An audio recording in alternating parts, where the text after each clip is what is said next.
Hello, this is David Weinberger, and on behalf of my co-authors, Christopher Locke, Rick Levine, and Doc Searles, I want to express our deep appreciation and gratitude and sense of humility for being presented with the President's Medal by the Chartered Institute of Public Relations. It means a huge amount to us. Especially since Cluetrain got so many things wrong, it's really wonderful to be appreciated for some of what we got right. And I want to talk about what we got right and wrong tonight under the title of Is the Internet Disappointed in Us? Because my generation, we basically got everything wrong. When I was young, we were worried about endangered species, and now we're worried about an endangered planet. We had political corruption at times, and now we have Donald Trump, and I'm so sorry, and we are doing everything we can. When I was young, we had an idea of peace. There was a peace movement, and people don't even talk about peace anymore. It's not a term in the vocabulary, as far as I can tell. There's one thing, though, that my generation got right. We nailed it. We perfected ice cream. Try to come up with a better way of doing ice cream. I dare you, I challenge you. I don't think it can be done. We got that right. It's our gift to you, and you are welcome. We also thought that we got the internet right, too. We thought that this was the thing that was going to change the world, and this is the part that's really interesting to me. We thought it would change the world inevitably. So let me read to you a little bit of a talk, a statement that John Perry Barlow, who passed away very recently and to the dismay and sadness of many of us. He wrote a Declaration of Independence for cyberspace in the mid-1950s, 1990s, and he was at Davos at the time. And so this is a few little sections from it. I declare the global space a global social space we are building to be naturally independent of the tyrannies you seek to impose on us. You have no moral right to rule us, nor do you possess any methods of enforcement we have true reason to fear. We are creating a world where anyone, anywhere, may express his or her beliefs, no matter how singular, without fear of being coerced into silence or conformity. In China, Germany, France, Russia, Singapore, Italy, and the United States, you are trying to ward off the virus of liberty by erecting guard posts at the frontiers of cyberspace. These may keep out the contagion for a small time, but they will not work in a world that will soon be blanketed in bit-bearing media. This was not just the triumph of the web, but the inevitability of the triumph. And why would sensible people, you know, if I'm going to count myself as, why would we believe it, not just in the triumph, but inevitably? And I think part of it has to do with what I call the argument from architecture, which was not explicitly stated at the time, but in thinking back, I think this is part of at least my thinking, and I think others in my cohort. It's very simple. It says, the first premise is there are values that are embedded in the internet. So I mean something pretty simple by this, that the designers, the creators of the internet, could have said, you know what's important for the internet? That there always be copy protection. And so in every piece of information, let's have a field for who owns it. And payment information. We want to make it easy to pay, and we want to make it easy to track down the author of something in case they say something that is heretical or unpatriotic or whatever. They could have done all those things and much more, but they didn't. The creators of the internet made it into a truly open system with the minimal amount of control over the information that goes through it, because the creators of the internet generally believed that it's good for people to have open access to open information. That's a value. Not all cultures, by far not all cultures share it. That's a value that shaped, in my opinion, as far as I can tell, helped shape what the internet is. The second premise is simply using the internet confers those values on an individual. Now, this is a problematic premise. It's a techno-determinist premise, where techno-determinism is the belief that the simple use of a technology technology shapes how it's used. And it's a relatively dumb idea. A screwdriver does not tell you how to use a screwdriver. If you want to use it to stir paint or to poke a hole in a wall or to scratch your initials into the cement, you do that. The screwdriver does not determine how you will use it or what you make of it. And so there's a certain dumbness to this. And it's impossible to find, I think, just about anybody who will say, yeah, I'm a techno-determinist and proud of it.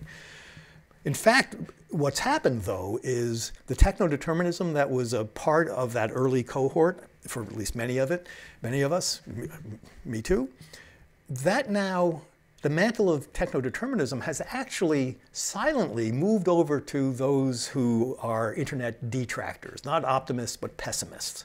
You won't find that techno-determinism among the optimists very much. It's people like Sherry Turkle who, and I'm putting this way too crudely, she's a much better thinker than this, but simply using mobile phones is turning this generation into a generation of narcissists. It's the use of the phone. That's techno-determinism.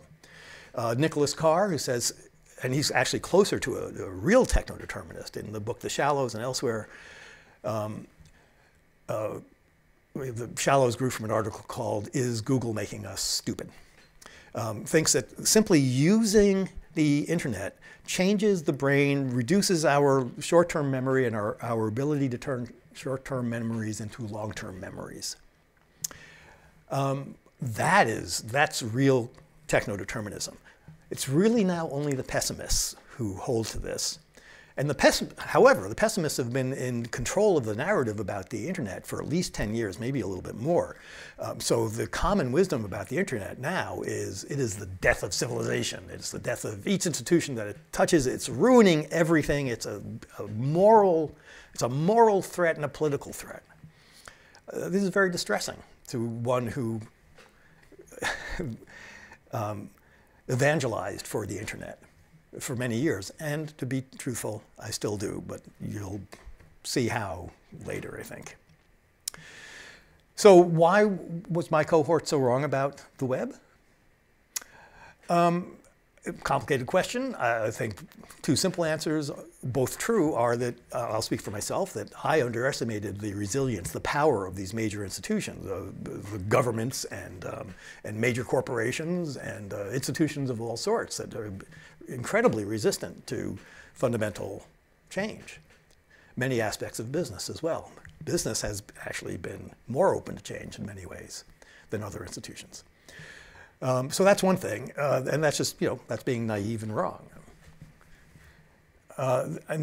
Excuse me. And the other is that the early cohort of web enthusiasts, who at least those who were making the most noise, including clue trainers, tended to be of a particular class. Many of us were men, not all by any means, but we were people of privilege. We were privileged people, and that led us to assume that everybody would take up the web the same way that we did, and that's a bad, serious. That's an error that verges on a character flaw, and I'm not proud of it, but I think that's an important part of the explanation of how we could be so wrong about this. ClueTrain. We wrote it, the four of us wrote it as a manifesto posted on the web in 1999 after a series of conversations in which we were complaining about and trying to figure out why the media, journalists, really smart people, why they were getting the web so wrong and why business people were so consistently getting the web wrong. And overall, the media, the news media, were viewing the web as a type of publishing platform. Because that's what the media do. They publish, and so from their frame now, it's a publishing platform, very different than the traditional one, of course. And business people tended to see it as an opportunity to do marketing more efficiently and more effectively, which of course it is, and to do transactions. Sort of Amazon was new, this sort of transaction-based thing was still relatively new in 1999, but a place for transactions and marketing because that's what businesses do. And the four of us felt like we were speaking for everybody who's actually on the web and is excited about it and is feeling transformed by it. And we said, well, no, yeah, you can use it for those things. Of course you can. That's good and it's important. Fine, fine, fine. But that's not why we're on the web. We're not on the web because we want to be publishers. We're not on the web because we want to buy things. That's not what's driving us to this new and weird place. And it's not what is giving the sense of transformation and something deep happening. So what was? Again, we thought we were speaking, and I think to some extent we were, speaking for the people who were excited about the web, the citizens of the web. Cluetrain said that we are on the web because we want to talk with one another. And we want to talk with one another in our own voices and to talk about what matters to us, not what matters to merchants, not what matters even to news media. That means the web is a social space. And that's why we're there. And it hardly seemed worth saying, but apparently it was. And I think these days it's actually still worth saying. We are on the web so we can talk with other people about things that matter to us and do so in our own voice. It was Doc Searle's phrase that became the most well-known phrase as far as any are from Cluetrain, which is markets are conversations. And I'll speak for myself again. That's an important theme in the book that we wrote in 2000. We had no idea we'd write a book when we did the 95 Theses in 1999. And yes, the 95 was chosen as an arrogant, sort of obnoxious reference to those other 95 Theses that came before us. And yeah, I think probably going to last longer than Cluetrain. So I'll tell you what I think markets or conversations means, and I think Doc would be fine with this. A market had become an abstraction. It was a demographic slice of people who didn't actually know each other, but they had something in common, like their demographics, that made them susceptible to the same message. And so in a real sense, messages create markets in the old type of markets. I mean, whatever set of people will respond to a particular message, that's the market. But now we had a new environment where people could actually connect with one another, and we like talking about the things we buy. That's why we bought them, because we like them generally, and so we want to talk. That's an important thing to talk about, and so we do on the web, and we talk about what's interesting to us about them, and we tell one another the truth, whether it's pre-sales, does the thing actually work, or after sales, where we are discovering new ways of using the thing, or its limitations, or modifications, or how. That's what we do. And as a result, these markets, which are real markets, because they're real conversations, they're people who are actually connected, these markets develop knowledge far beyond what the business has. The business has important knowledge about the product. It has stuff that it posts on its site, the specifications and things that the company will get sued for if they're wrong about. But the rest of this rich body of knowledge, of understanding, of emotion about the products belongs to the network, to the networked market. So that's what we thought roughly was going on with, particularly with marketing, which was the big focus when it came to business for Cluetrain in 1999. So that's great. And many marketers figured out the same thing. Some, I hope, because they read Cluetrain, but many, they're just smart, insightful people, and they figured out the same sort of thing. And many have responded very, very well. They've engaged in conversation.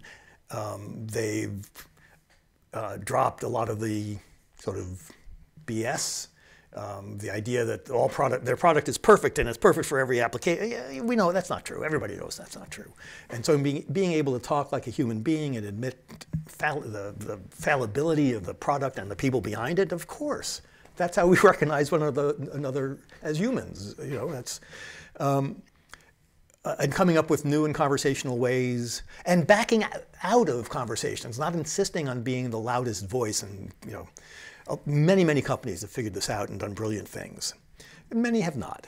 Many, in fact, have taken the capabilities of the net and turned them against us, users, customers. Because the net enables this. You can know a great deal about us. You can micro-target. You can, and if you're targeting somebody, that's like an act of war. That's already, if that's your terminology, you may want to think about what your relationship is to your market. If you're targeting them, that's not comfortable for anybody. Paid content that sort of tries to maybe get mistaken for real content. I mean, the paid label is often very, very small and in little gray letters, and that's just trading on our trust and making us trust the news sites or media sites less, because we get worried that maybe this was paid content. I mean, that's my opinion. Nevertheless, marketers, businesses have responded in many cases magnificently, creatively, wonderfully, hysterically funny ways occasionally, and some have not. For me, the fundamental question is, for everything, not just for marketers and business, but for everything, is, are you making the place better? Is what you're doing making the place better? And if what you're doing increases your sale, but at the cost of eroding trust in the people have in one another, that they're talking to a real person who isn't a paid shill, or that they're reading a site that has not been influenced by, then you're making the place worse. And I am just speaking as a person who uses the internet and lives on the planet. I'm sorry.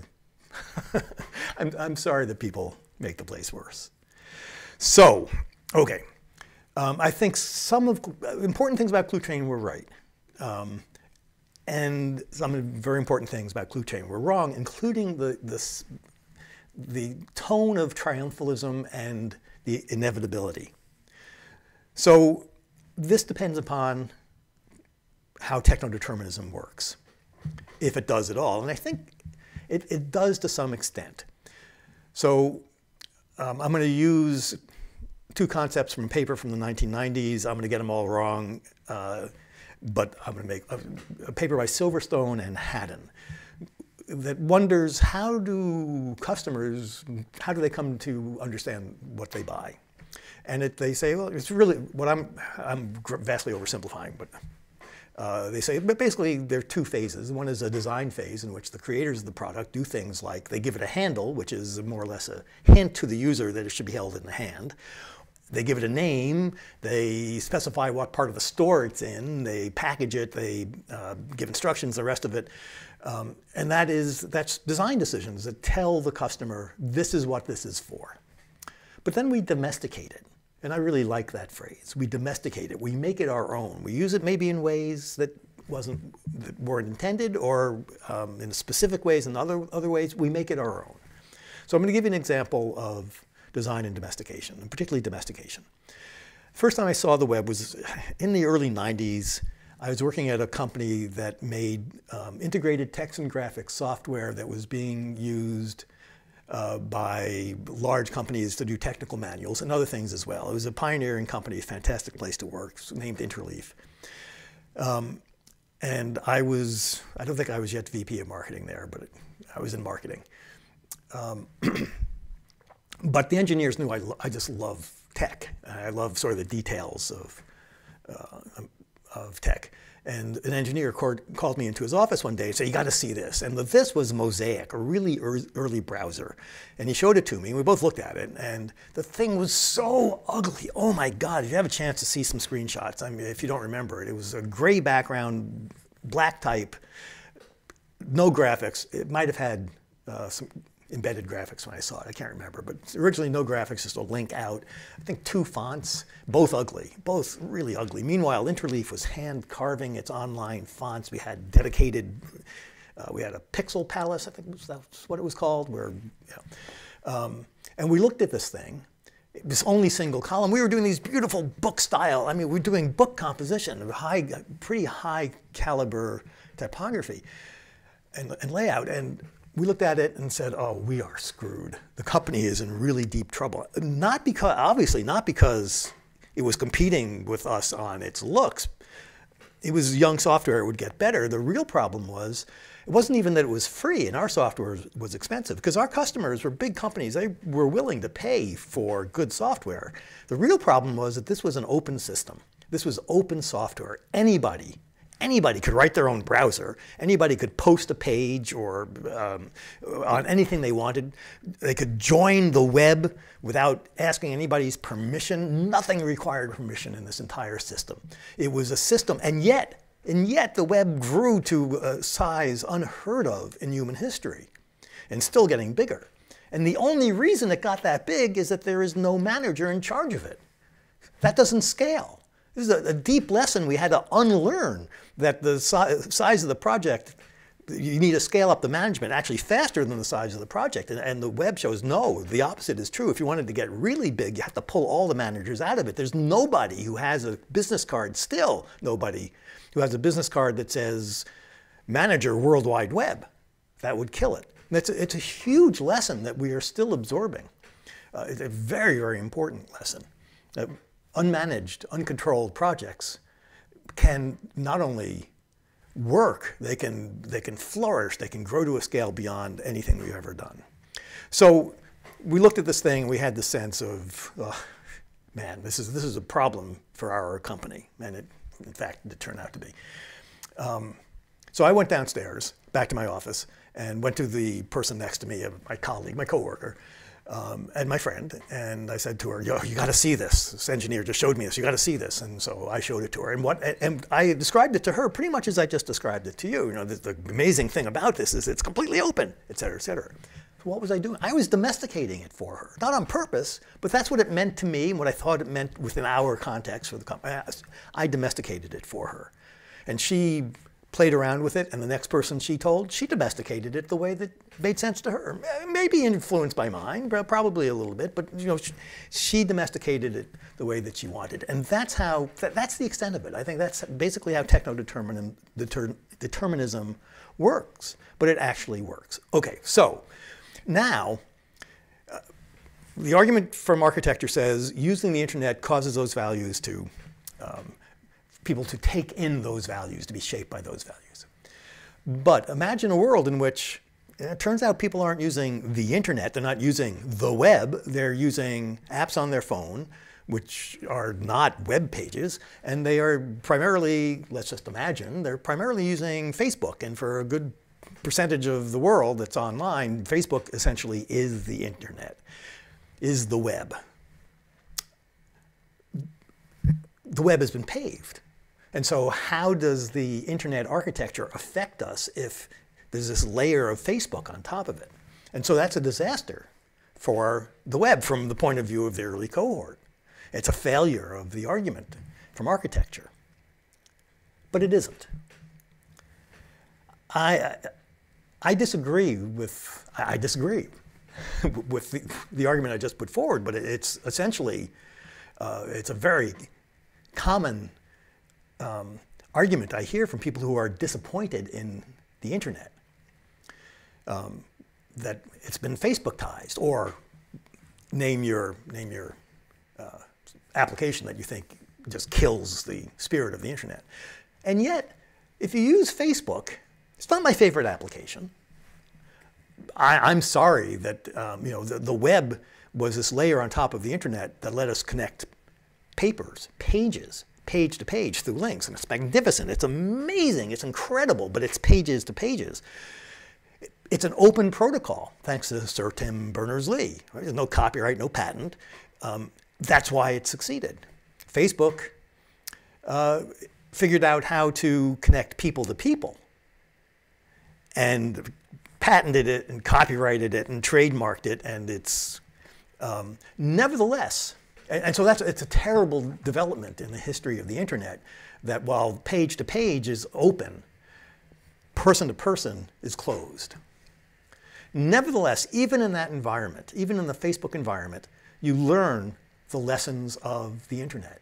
You learn that there are billions of people who are connected one to another in this vast network. And you can learn that you can move through this network. You learn that you have a voice, that what you say can be heard by anybody on the planet. Now, it's unlikely to be, of course it is. But it's pretty likely that it will go beyond your immediate set of friends, that it will be people who you don't know who will hear it. And there is the possibility that you will say something and it will change the world in a large or small way. You have a voice, and that voice is yours. You sound like you on Facebook. Generally, you are being yourself. You're not sounding like you're writing a high school paper or writing a news article. You're sounding like you in public. You learn that the world is not just people, but there are links that will take you out, and that there is no end to these links. There is no stopping point for them. You know that you have the sense that there is this web in Facebook and outside of Facebook of unending ideas that are connected person to person, that we did this for one another. We learn on Facebook of the superabundance, that there's too much for any one human being. To make sense of this, we need to do it together. It's just, there is so much, superabundance. You learn something that in too many schools they don't teach you, which is that the world is way more interesting than anyone could ever have imagined. It is endlessly, deeply interesting. Whether you're going horizontally or you're burrowing in, or you have a rhythm of both, which is generally what we do. The world is just so much more interesting. You still get that sense even from Facebook, from this layer on top of the internet. And so I have not given up entirely on, I have not given up on my optimism. I'm a depressed optimist, but I'm still an optimist. I mean, just imagine, when I grew up, we got a newspaper thrown onto our stoop. And I'd read the newspaper, as my parents did, every day. And if you came across an article that was interesting to you, and you wanted to know more about it, there was nothing, literally nothing you could do about it. That was it. You got this rectangle of information. And very well done information, because newspapers are really, they're great. But that was it. Discovery in science, you want to know, you can't. News about an author, you can't find out anything more. Political scandal, you have questions. Too bad. There's literally no way to get more information. That's unthinkable now. That would be outrageous, intolerable. It's unimaginable now. Our ideas about aging, all of this has changed. And I think generally for the better. So how can we get back the net?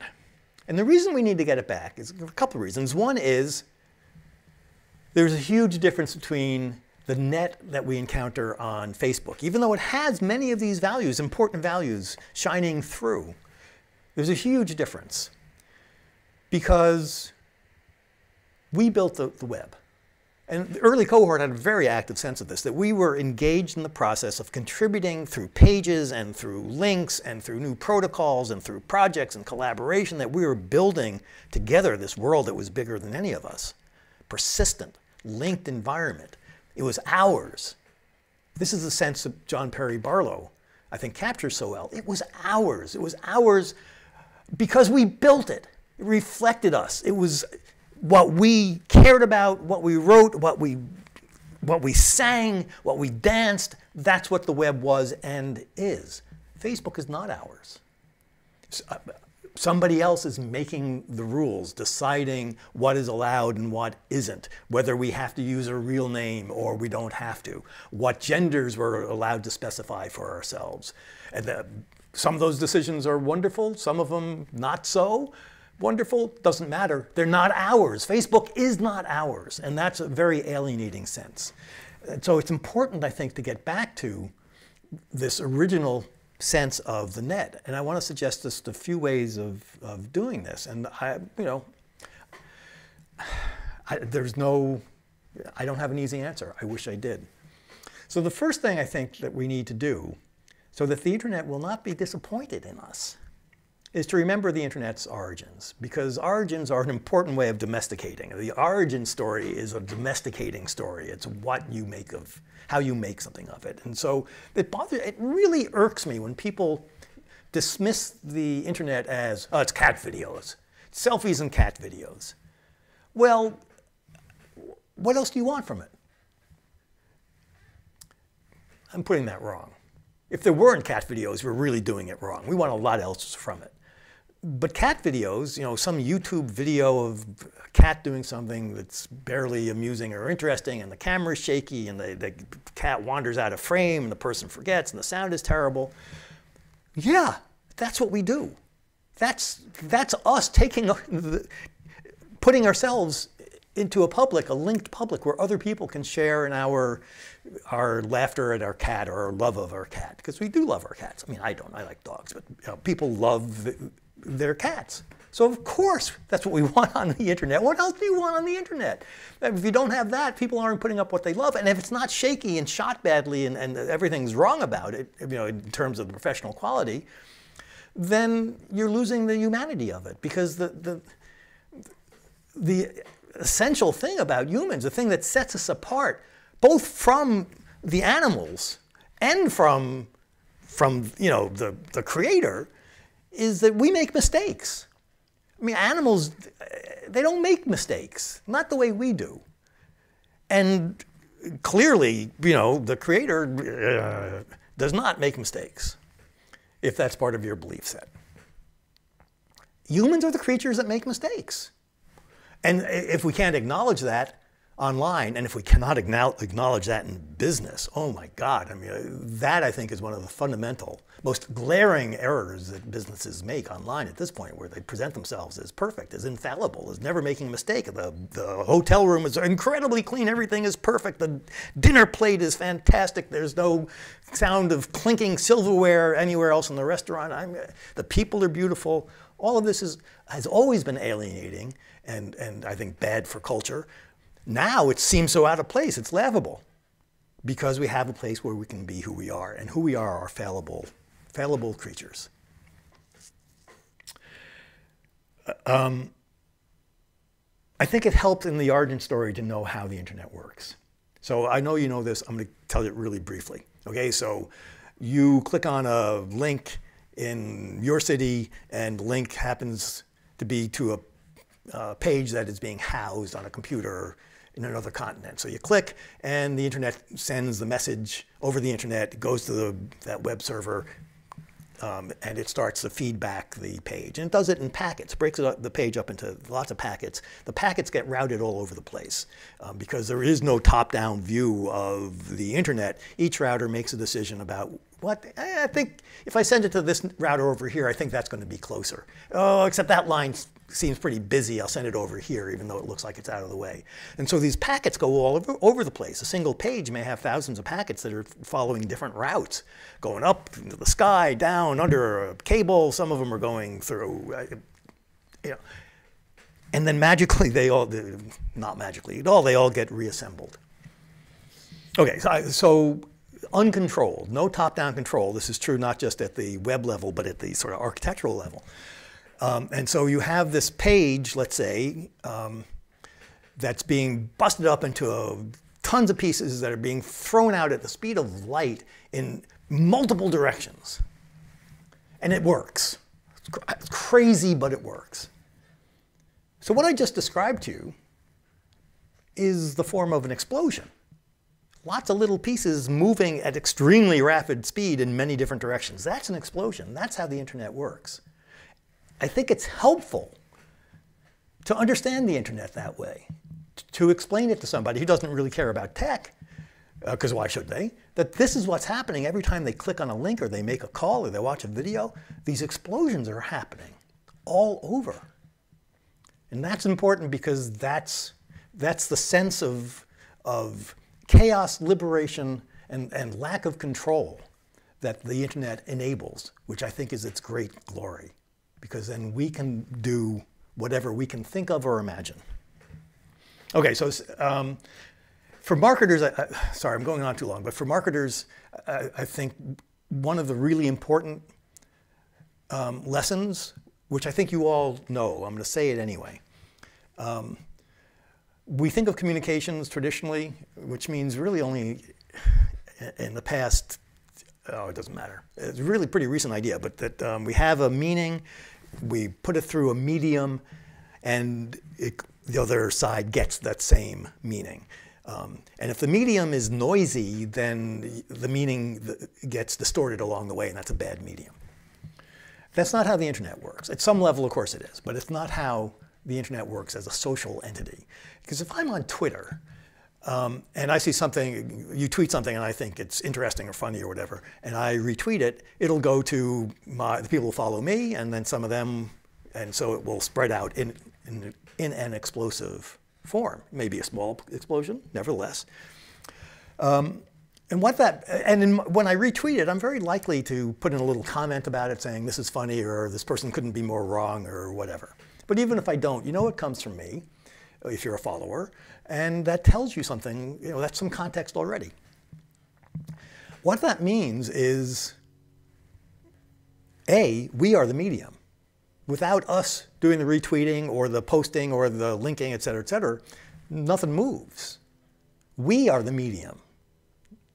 We are that which moves things along, sort of hand to hand. And furthermore, we are a medium that adds value. In a traditional medium, if the medium affects the content at all, that's noise. That's a degradation of the content. But on the internet, the medium adds value by changing it, by changing the content that's moving along. It's one of the reasons why content is such a problematic word to use when describing the internet. It's us talking with one another, even when we're retweeting and the rest of it. The people of the internet are the medium, in a literal sense. It is through us that the messages move. It is by us that the messages move. And the more we put our fingerprints on them, the more value we are adding to them. Okay, I'm going to pause to get that phone. This is what happens when you do this at home. So I'm domesticating the internet for you. I think it's really important how we domesticate it for ourselves, how we understand it. Because if we don't understand it as special and as weird and unlikely as it is, then we will lose it. We will lose the values that we're trying to preserve. We need to work to preserve these. And that's the second thing I want to say, which is there's a value from the real world that I think the web needs to learn. Because it's a global conversation, but we're all local. And our ways of speaking and our norms around speech, about who gets to speak and for how long, about what, and how disrespectful can you be? Can you make a joke? Or will that be taken as disrespectful? Can you use bad language? Do you have all of these subtle ways that govern a successful conversation are difficult to manage in a global environment where it's too easy to forget that we need to accommodate. And so there's a lesson to be learned from the story of Abraham and Sarah, which I'm sure is familiar to all of you, but just in case, they're in the desert and three strangers come by and Abraham and Sarah welcome them into their tent and feed them and talk with them and let them shake the dust off. And they talk about, presumably, about their otherness, the fact that these two sets of people are different from one another.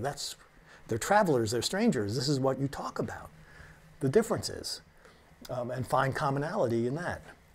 And that's really hard to do. It's the virtue of hospitality, which is too often not cultivated on the net. And of course, the surprise ending, the twist ending of the story is that the strangers turn out to be angels in disguise. And I can't see how that story is even remotely relevant to human life unless the point of it is we're all angels in disguise and deserve to be treated that way. Where that way means a simple curiosity and respect and modesty and humility in understanding that those people are different. And yet, that's where the value is. That's where all human value is in the differences between us. It's hard you got to have a basis of commonality so you can talk, but it's worth establishing that because that's where all human value is in our differences from one another. Welcoming the stranger, the immigrant. That's, anyway. So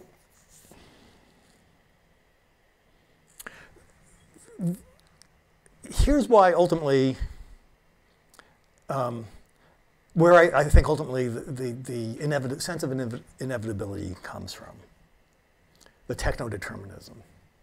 It doesn't come from the tech. And for a long time, I actually thought, oh, geez, I'm a techno-determinist, and I know that's sort of a dumb position, because tech doesn't make us do what it wants.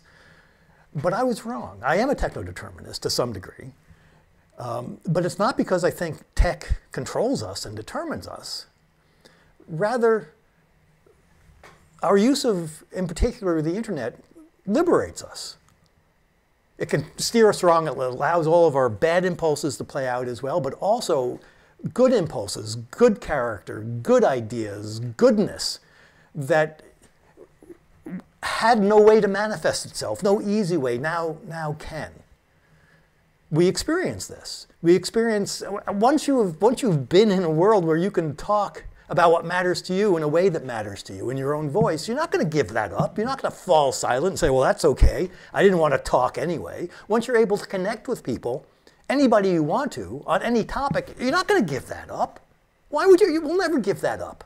Once you're able to explore a topic to whatever depth you want, however deep you want to go, however wide, whatever weird sorts of connections you want to make and follow, you can. You will never, ever give that up. The sense that the world is just so interesting, the sense of curiosity that the internet brings out of us to such an extent that we sometimes say, oh, it's distracting. It's distracting because it's so interesting, and it's so interesting because the world and its people are so interesting. And you're not going to give that up. You're not going to go back to reading the newspaper once a day and getting a little box of information and saying, well, I guess that's all I need to know. You're not going back. You're not going back. Everybody who uses Facebook, and that's the only thing they use on the internet, they're not going back. Once we have the sense of encountering people who seem utterly different, and yet we're able to find not just the commonality, but to use that commonality to explore the differences, we will never, ever give that up. And so I do think that the internet is shaping us, but not because technology is our master and shapes and control us, but because it has enabled us to be more of who we are. It's not, and we're not going back. So it's not the tech that is the power, is the energy behind the inevitability of the advance of the web and the internet, which I still believe ultimately will prevail. It's not the tech, it's us. It's our spirit, our commitment, our joy, our creativity, our desire to connect with other people. That's what's driving the inevitability of this. And that, by the way, is by far a surer determinant of where we're going than any technology ever could be. Thank you so much for listening. Thank you so much for this medal and this great, great honor. Good night.